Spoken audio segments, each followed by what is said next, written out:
How am I going to do this? Oh, nearly. You've got to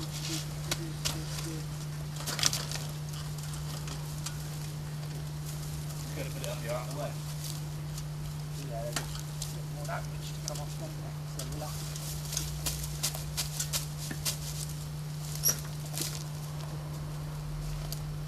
You want to have a bit up of here? Yeah, but he's got to come that side of the ridge, isn't it, that roll? He's got to come where he is now, I think.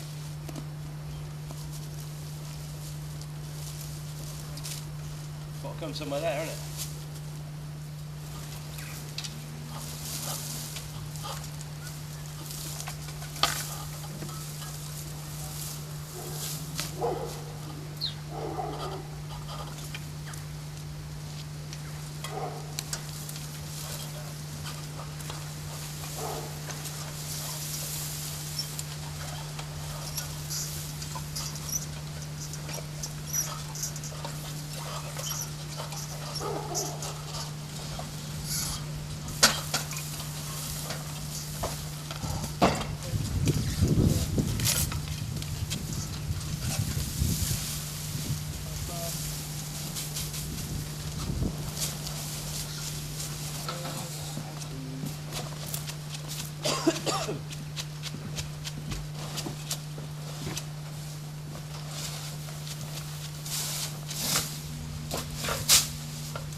I'm Andy Bowman, originally come from Buckland. My wife comes from Bampton, and we married in 1979, moved into the area, Bampton, in about 1984, I think we did. And I've done my apprenticeship in Buckland for a thatcher called Mr. Bowland, and done a 5-year apprenticeship, went and worked for a couple of other thatchers, and set up my own business in 1983, I think it was, 83, and then been thatching all the local houses ever since, really. And we currently grow our own thatching reed in Bampton. This straw was grown in the village, it used to be Arthur Guerin's fields. We grew that this year, not specifically to thatch this house, but I mean all the houses we've got to do from this year onwards. And when you say Arthur Guerin's fields, that's at the end of New Road, isn't it? That's the end of New Road. That's by the tall fir trees. By the fir trees. Chicken run that fell down used to be. Yes. So yeah, we've grown that. I think it's our 5th year we've grown. the reed And there. what is the reed that you grow? Is that triticale? It's triticale, very, very old-fashioned triticale. There are new varieties now, but this is one called Lasco that I've been growing for about 20 years now. We find it very good for thatch. It's good length, very tapered straw, very waxy and oily straw, and you know, we've found it very good. One of the better ones to thatch with. It doesn't yield crop-wise very well, corn-wise, but we don't want the corn, we want the straw basically. So yeah, we've been doing that variety for about 20 years, and so we've just planted again, ready for next year's crop. Yes. So yeah, Next harvest. next harvest. Yeah. Just going to a roof like this lovely old roof here, when someone decides it needs rethatching, Yeah. what are the reasons? I mean, the reasons basically are that, I mean, the thatch obviously is because of a natural product. It does wear back. So I mean, if you can see, we put a line of a course of straw along, and we put a layer of wooden spars along to hold it on. Well, basically the ends of the straw keep wearing off over the years, and like a very, very slow process. The ends of the straw wear off until it gets back to the fixings that's holding it on. So when the fixings start to show, you'll see holes appearing in your thatch. There's like an indication to the thatcher that, you know, it's coming to the end of its useful life, and it's basically worn out, and it's time to be rethatching. And once it's worn back to the fixings, it'll take the water into the roof. Once it hits the wooden bars, it'll take the water into the roof, and it'll rot out very, very quickly. So this thatch is, I think, 1983 or 4. I think this was done. I think.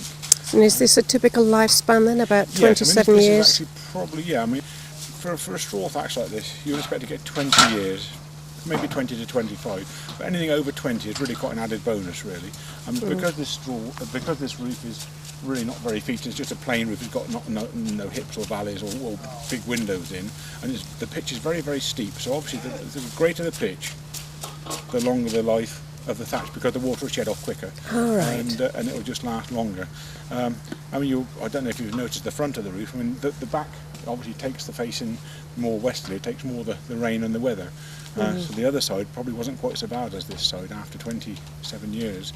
But this side is showing pretty bad signs of wear. So it's done good. I mean, it's done really good.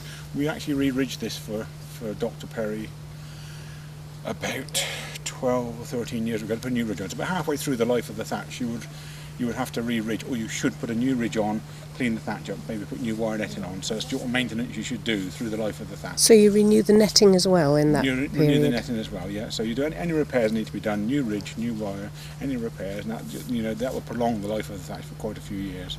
I mean, a lot of our work is made up by maintenance like re-ridging and re-thatching. We're currently doing another cottage in Womber at the moment. We've just put a new ridge on, one that we thatched about 14 years ago. It's a little bit late for the ridge really, but we're putting a new ridge on that cottage at the moment. So that's again just to extend the life of it. But, yeah. I noticed when they started here, they removed obviously the wire, and then they started pulling off the top layer. Do you just keep pulling until you get down to a sound base? Basically, that's the way it works. Yeah, I mean, this roof was really quite. I mean, if you could look along the ridge, the ridge went in like a big bow. So, I mean, it's obviously the ridge was sort of steep one end and flatter in the middle. So we pulled the thatch off to try and make it more even and make it more symmetrical, basically, I suppose, because it was quite an odd shape.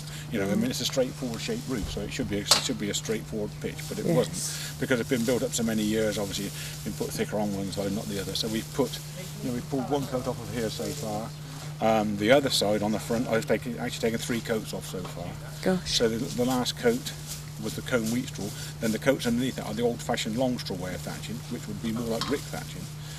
So then that's only a very thin coat on there. So I've taken a coat about this thick.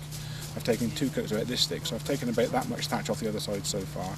And in places I've had to take an extra coat, so I've taken 4 off in some places, just to try and get it even. Because I mean, it was probably a couple of feet from the top of the chimney when we started thatching, which is too high. I mean, it gets to the point we've got to start. Is that dangerous?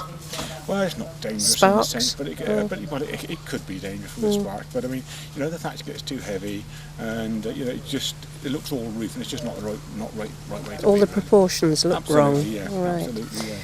Yeah. Do you get damage from rats, squirrels, insects? Yeah, I mean, rats are the main one that can can do a lot of damage. I mean, if you were to get in there for one night, you will make a hell of a damage in one night, you know, really. Because the trouble is with a rat, he goes underneath the netting, you find a way in, and he can't find his way back out. So he'll chew along trying to find a way out, and he'll just merely make a heck of a mess. And we're doing, you know, this time they will be particularly bad because it's coming in towards winter. The rats will be coming in from the fields to look for a warmer place to live. Nice fresh straw. What nicer than in the thatch? Absolutely. Yes. So we do get that problem, and we do have squirrels. I mean, in fact, there has been a squirrel in here. We've had the bit where James is now, there's a whole way of squirrels been. And on the chimney the other side, about 5-6 years ago, we come and repaired it where there was a squirrel in there. And he actually came out while we were trying to repair it. So but you know, they can do quite a lot of damage in a short amount of time. So, and also mice. You'll get mice in thatch. You'll get mice in every house. You know, even if it's a new house or an old house, you'll get mice in there. But again, it's quite attractive to the mice because they can chew away. And looking for a odd bit of corn that's left in there. You know, you will get a little bit of corn left in. You know, there's bound to be some traces of it left there that they're trying to find to eat, to feed on, and have a nice warm life in there, really. I mean, you should get spiders and flies, but not a lot else. Not a lot else in thatch, really. There's nothing really for it to live on, and to be quite truthful, you know. It's just a nice warm road, and that was it. So that's what they're after. They're sort of making holes to make a nest for the winter. Yeah, that's right, exactly. Yeah, exactly. You know, you'd never stop mice getting in there because, I mean, they can go up through the old stone walls, they go up through the walls, they get the netting, they'll go through the netting, so you have a just stop a mouse getting in there. But they don't do the big damage, it's the rats. That can do the big damage, yeah. What about birds pinching straw for nesting? Yeah, then that's becoming a bit of a problem. I mean, some jackdaws can be, I mean, sparrows and starlings, they don't really get in the thatch now. But the jackdaws, we've noticed in a few cottages that we've thatched over the last 5-6 years, the jackdaws have tried to pull the straw through the netting, and they're a bit of a nuisance. In fact, the cottage we started in one that we're re-rigging, we started on Monday, my brother's doing, the jackdaws are pulling out from the sides of the windows there. The lady said, you know, can you do anything about stopping the jackdaws? I said, we don't know what we can do. They're pulling the straw through the wire netting, but they're quite mischievous, you know, intelligent birds, aren't they? So I don't know why they would do that, but that, you know, that can be a problem in the extreme, but not a big problem. Not a huge one. Going back to an old property like this, you've got the basic roof trusses which will go straight up to the ridge. Yes. What's between them to stop the They'll be thatch? I mean, on a modern roof, they just use a tile batten to go across. These on these cottages will be more like split hazel, or split willow, or split ash. Horizontal. Horizontal, yeah. So the rafters go vertical. Yeah. Sit on top of the purlins that go across from the wall plate to the purlin to the ridge. Rafters go up, then the battens or the laths sit across just like a batten would, and that just stops the thatch falling through between the rafters. And the thatches, I mean, the base coats of these old cottages, they would probably be tied on with tarred string to the rafters. The first coat would be tied on. So you would put a layer of long straw thatch across, then a wooden rod to go across, either hazel or willow, that would be tied down to the rafters to hold that first coat of thatch on. We don't do that method anymore. We fix iron spikes into the rafters. If we do a new cottage, we do new cottages, and if we do a new thatch, we use iron spikes, a bit like a big nail, to fix into the rafters to hold the thatch down tight again. But again, with a tile batten to go across to fix it through. Is there anything in a new roof in the base layer to stop a fire going through? You know, if a firework lands on the outside and sets it alight, is there anything done now to stop that fire going through? Yeah, I mean, you can't do this type of cottage because it's so old. But any new build that's done has to have a fire break membrane between the rafters and the thatch. So you'll put it'll either be a fireproof felt, or it'll be a fireproof boarding, a bit like plaster boarding, or there's some cottages have smoke detectors all fixed in the loft to give an early warning for anything for fire. But as on a typical cottage like this, there's nothing. There would be nothing. And if you went up in the loft, you'd just be straight into the straw, and you can just see it as large as life. That was going to be my next question. Can you actually see any straw from the inside? Yes, you can. I mean, I've been up in the loft here, and yes, I mean, it's a lovely loft, but you can just see the rafters going up, and the laths across, or the battens are going across, and just the straw showing underneath. And that's all it is there, really. I mean, really, the straw needs to be sort of left open so it can breathe and a bit of air circulator around it. So if we put a fire membrane on these days, you have to put an air gap to let the thatch breathe between the thatch and the membrane, just so that it can sort of breathe. Wouldn't know.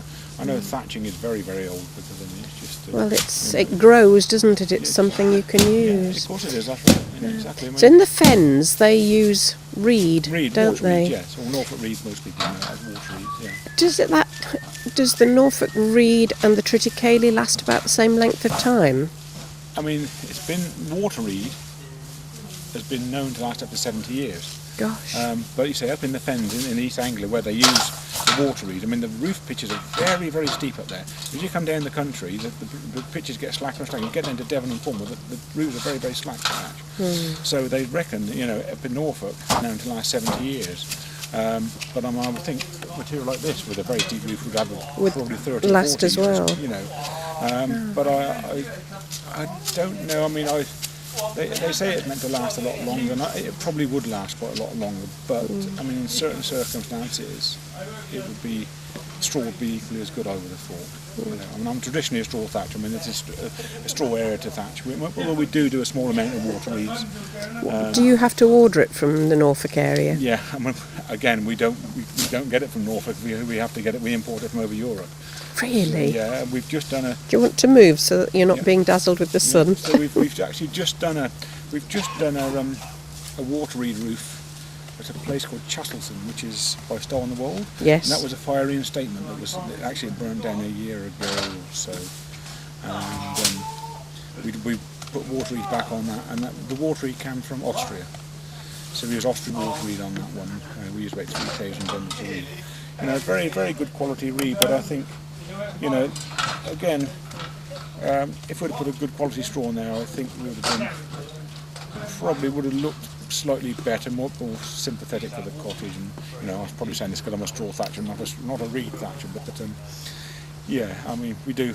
That's the first job we've done this year. I think we've got nothing else on the books to do water reed wise, but it's nearly all imported reed. I mean, in East Anglia where the water reed is grown or Norfolk reed is grown, the thatchers keep it up there for themselves. I mean, it is very, very good quality reed, but it's just the supply and demand situation. There just isn't enough to go around, so they keep the reed for themselves. Now, is that because enough isn't grown, or is it the people who cut it? You can't just get enough cut. I think on the Norfolk Broads where they cut it up there, I've heard them say they only cut it every second year, and I've heard them say that because the modern farming methods and the fertiliser they put on the fields, it runs into the dikes and into the reed beds, so you get nitrogen going into the reed beds. It makes the reed grow very vigorously, but it also grows very softly, so it doesn't last. And when I've heard stories of this, so where we import from over Europe, I mean they don't use so much.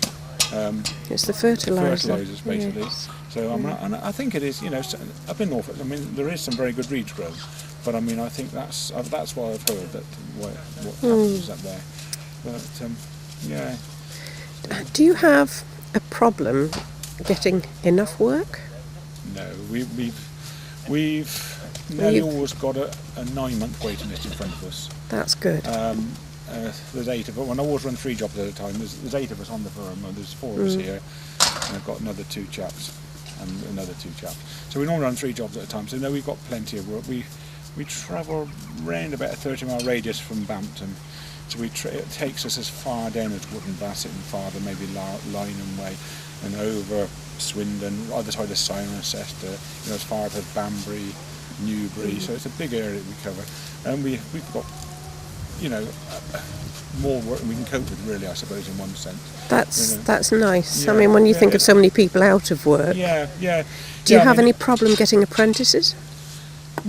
Or sticking? No, not really. I very often get people want to learn that have been made redundant and come in with maybe a big fat pocket full of money and say, can you teach me to thatch? But that's not the sort of people I want to teach to thatch. I want to teach youngsters like young Matthew. He's been with us 3 or 4 months now. And which is young Matthew then? He's the one in the middle there with the grey. Yes. So that's Matthew. That's Adam. That's my son. On the right. One on the right. Yes. This is James Barber.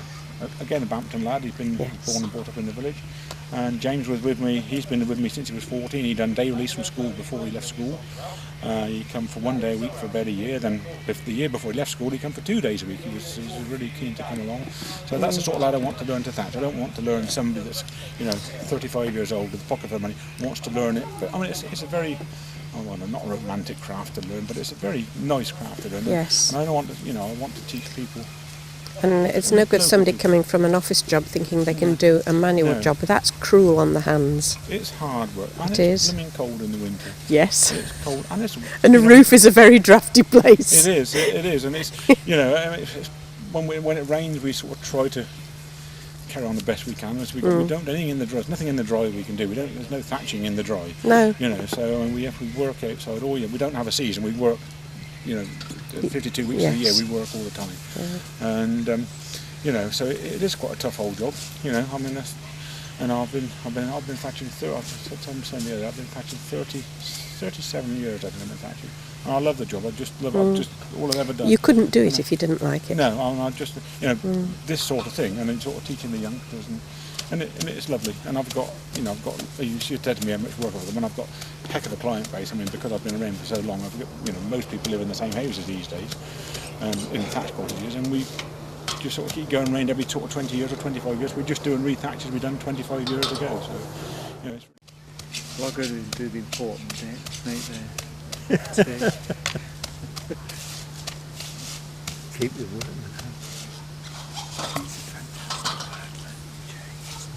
Can you explain what it is that you're doing? Okay, I'll give it a go. Basically, I'm removing all the straggly ends from the bundles to make them the butts neater and more uniform for when they go on the roof.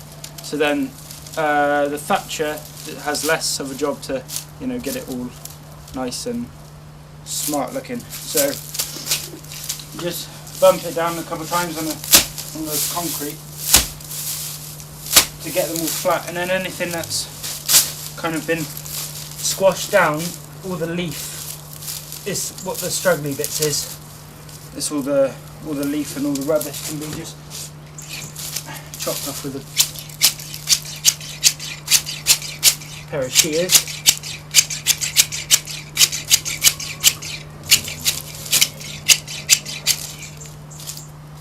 And that's made it not just neat but level, which is better for the thatcher. Yeah, well, it just means that all the straws are the same length. So then when it goes on the roof, you don't have bits that are too sticking out or too far, too short. So it's a lot more uniform, a lot easier to use for the thatcher. And because when it goes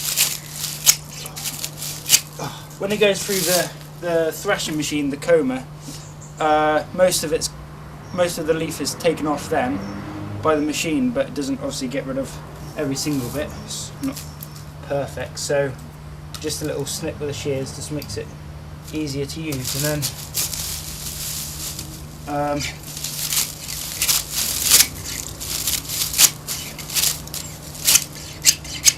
How long have you been working here with Mr. Bowman? I started officially.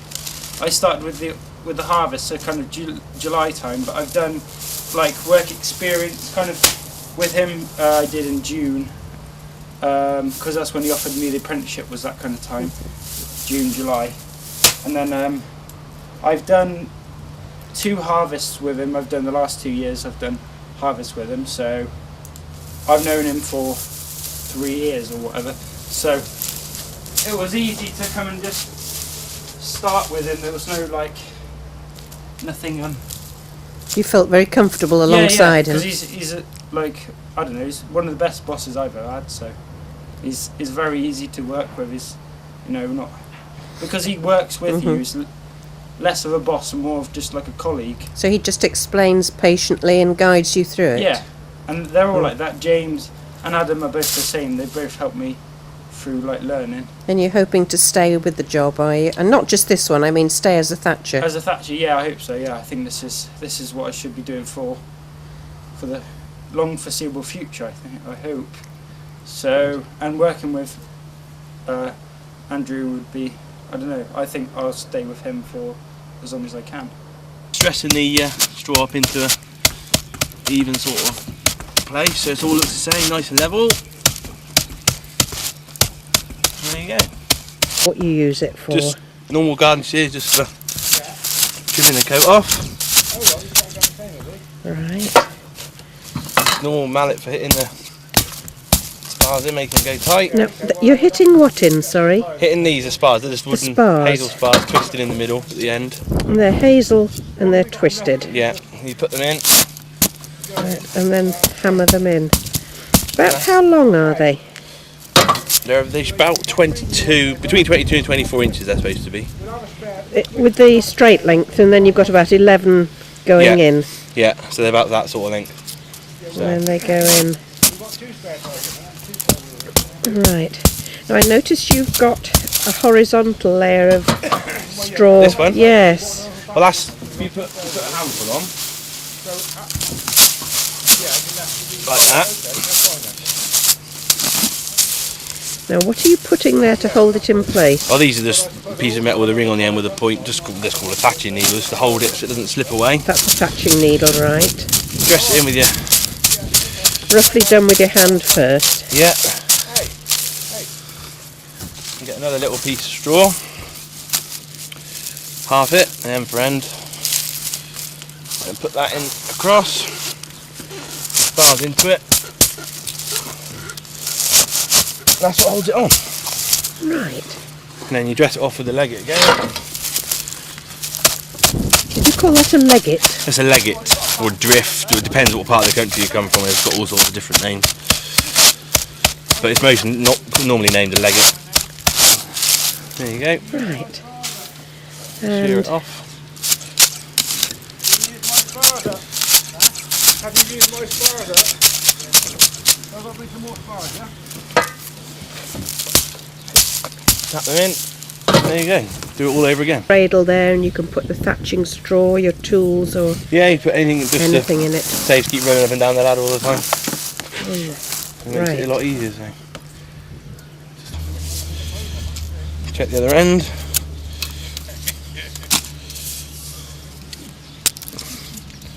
There you go. So penknife is the last tool that you use. Yeah. Right.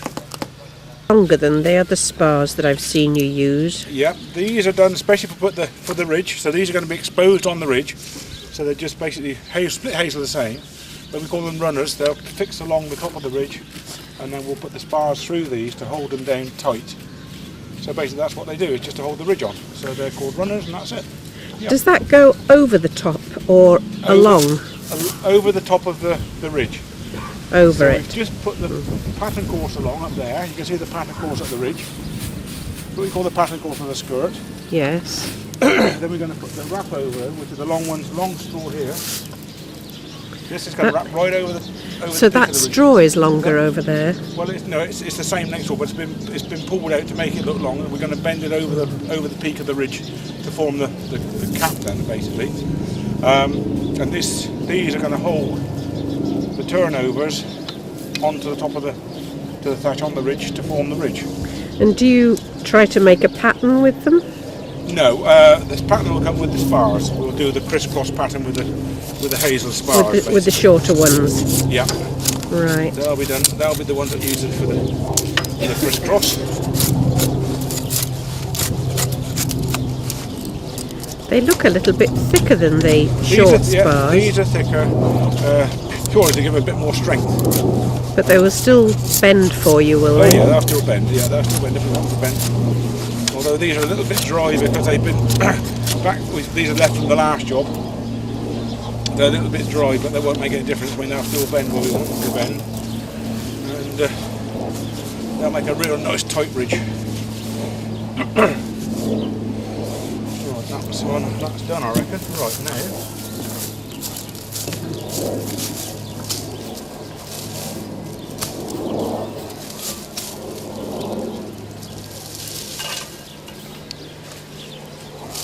These have been pre-bent. These go over the peak like this. These go over like that. Right. And that'll form the ridge at the top, you can see. And the spars will, those long ones will go straight We'll go along over. here where my fingers are, along here. then the twisted spars will go through that, in there, into the top of the thatch. Right. Hold it all down nice and tight. Yep. Yes. So you very carefully pull those out and fasten them so they are a lot longer. Yeah, They appear to be longer.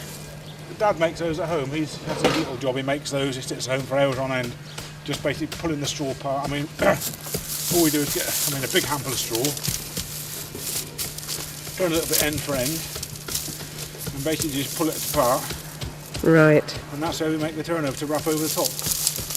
And he bends them over. He's got a little thing he's made to bend them over. And so we crease them basically so they go over neatly at the top. Otherwise, the straws, when the thickness of straw is that, you wouldn't be able to bend without pre-bending it first over the ridge because it's so tough. Yeah, so he just pre-bends them, and that's it done. What do I do with my runner? Aha, there it is. Right, so we're going to go those. How many do you want it there, James? 4 or 3? How many you get there? 3.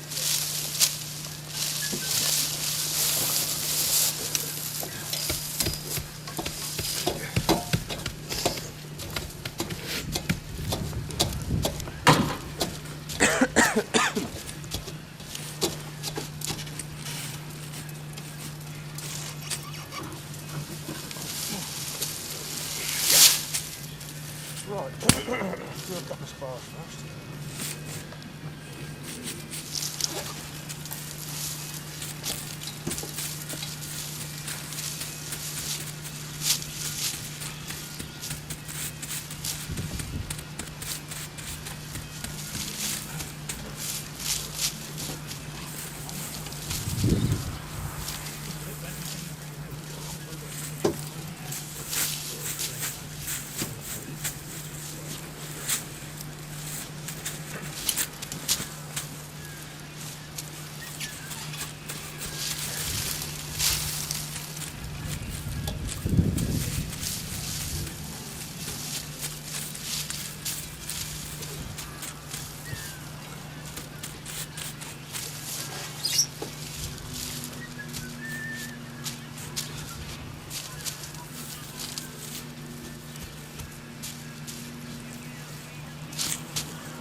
Can you get the big show on there then, James? Oh. You've got a job to see from there, I should imagine, haven't you?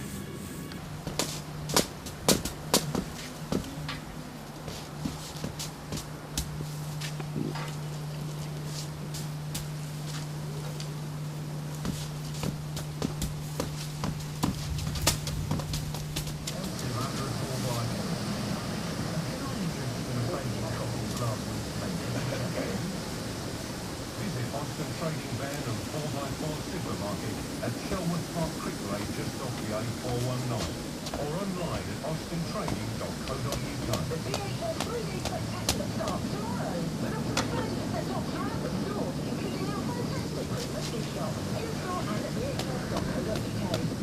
Trying for later life can be confusing, whether it's for you or your loved ones. With drafts, there's no need to worry. Our highly experienced wills, trust and probate team gets everything. Whether that's clear, friendly advice on planning for long-term care and lasting powers of attorney, Or for assistance with making a will and estate administration, please visit your local doc's office today. we can even arrange a personal visit if that's more suitable for you. Find out more at It's everything you need for your pet, your garden, your horse, and for you to live life outdoors. It's Best Town and Country. Now open, East Gate Road off Junction C, M32, Bristol. Turners of Earlstoke are the Skoda experts. Find Turners of Earlstoke on the B3098 between Westbury and Devizes. Gold Breakfast with James and Erica. The German company has come up with night milk. Night milk, yes. It's milk taken from cows at night. They claim it improves sleep because the levels of the sleep hormone melatonin are rather high. Oh, come on. One of these scientists who's actually looked at it said that it's nothing more than expensive placebo. There you go, Erica. I know, exactly. I'm right up your street. Tomorrow from 6.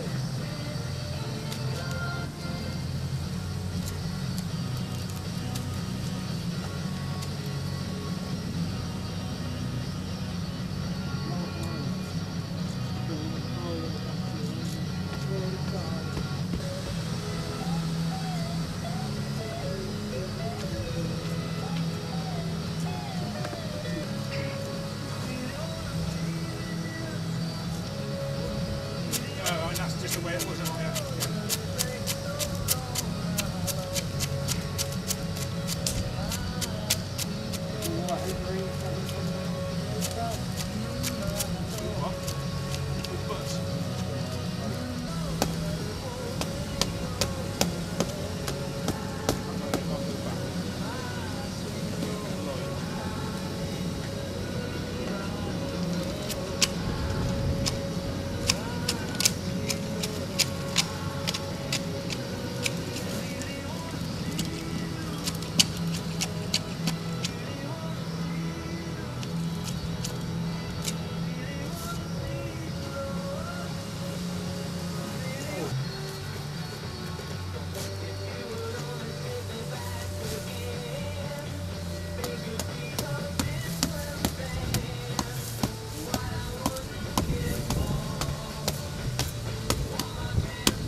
The last time I came, you were just Started beginning putting the ridge on. And since then, you've gone right the way across, and We've cut it out, cut the eaves and the windows, and I've just brushed it down and legged it over, tapped it over again to get rid of the ladder marks. Ready to start wiring tomorrow morning. And then we've got to drop all the wire, peg it up, tuck it up under the eaves, spar the eaves under, what do you mean spar the eaves? because there's no arras rail or nothing to staple it to, so we've got spar it underneath with just the wooden spars. Oh, the netting. Yeah, just the wire netting. hmm Then put the cement fillets around the chimneys. Does that go where the thatch and the chimney joins? Yeah, that's to stop the water. It shouldn't do, but just in case it runs down the side of the thatch in the chimneys. And take the scaffold down, have a final clean up, and that will be us done. Hopefully Wednesday or Thursday. Right. Is putting the netting on a difficult job? Not really, because it's nice and straight. The awkward job's over the windows and this tiled roof that runs into the thatch, because you've got to lay a ladder up the tiles and then one out of the ladder. Ah, the one. And move over here, we can see it a bit better. Yeah, So where the two join. yeah, that's the awkward bit, but it's nice and straight, so it should be easy. That really does look nice, that top. You've trimmed the thatching that you put over, haven't you? Yeah, As well as trapping it down. yeah, we've cut a straight line, And you cut a lovely straight line all the way along. straight as we could.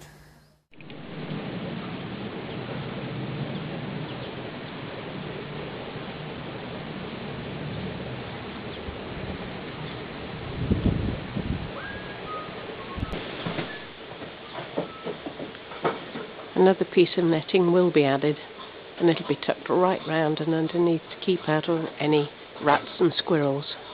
And you can see the cement line that's been put down to keep it waterproof between the chimney and the thatch, same both sides.